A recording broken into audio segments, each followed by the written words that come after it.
thing that you're talking about that's so interesting that I want to help people understand is to talk about that behavioral change. I think there are all kinds of issues that we all have around food. Yes. My dad was talking about it earlier. You grow up eating what your mom feeds you, right, and that's what you want. Exactly. And if what your mom was feeding you or what your grandma was feeding you are the things that you described right. at the beginning of this, that's how your taste buds are set. Yes. But because they're set that way, doesn't mean they have to stay that way forever. Exactly. You have a choice. You have power in making decisions beyond the emotionality and sort of historical relationship with food. Okay. I feel. That's a good point. That's a good point. You know, you really hit on something there. You know, I forgot to mention that I did do a year at New Jersey Medical School. Did you? Yeah, I studied basic pathology, epidemiology, and nutrition. Okay. And I bring that up because what's really interesting is the psychology of certain eating patterns as they relate to cultures and histories. That's a profound point that you brought up. We do tend to do what we know. Yeah.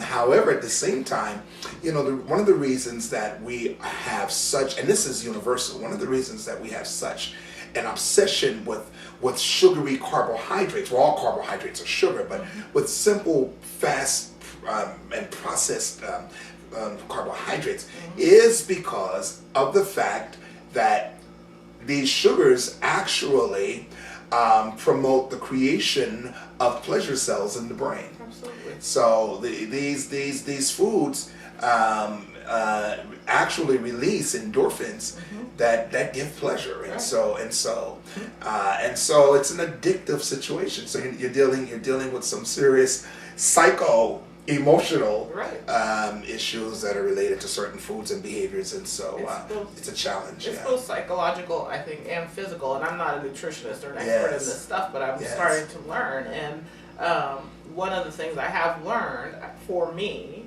is if I have one bite, then I want another bite. Exactly. And I don't feel that way about protein. Right. And I love fats, and I don't even feel that way about fats. Exactly. But with sugars, if I have a bite of toast, I'm finishing that piece of toast. Right.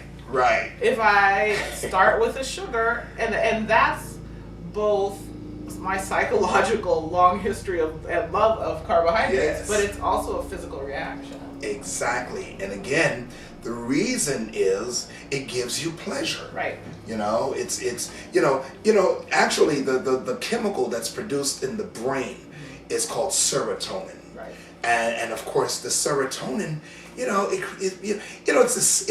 serotonin it releases the same type of endorphins, believe it or not, as crack cocaine. Whoa. Believe it or not. It's it creates all of this pleasure, this sense of euphoria. Right. I don't know, is that one of the reasons maybe why so many people love chocolate? And things sugar. of that nature. Right, it's the sugar. absolutely. So it's a hard thing to kick. It's a challenge. We know that it's a big challenge to change suddenly these behaviors. Right. And so this whole process of transitioning, it's challenging. I think the other thing, though, that I can share, I know from my own experience, is that there are a lot of side effects, just immediate side effects, not talking about sort of long-term consequences like diabetes and heart disease and things like that, but immediate digestive issues that I have from eating carbs, like bloating and things like that, that I felt were normal. Okay. A year ago, and years going back, eating that way, I thought taking Gas-X and Maalox and all these things that's just what you do. Right. You look at TV, Prilosec, all these things you can buy to address your gastrointestinal issues that disappeared when I stopped eating that way. It's amazing. It's an amazing thing. It's interesting how we can, come up with with these perceptions that are actually dysfunctional, but but we believe it's function. We believe it's normal. We've normalized them. You see, and so when we come into what's normal, now we really see that what we were involved in the past was actually abnormal.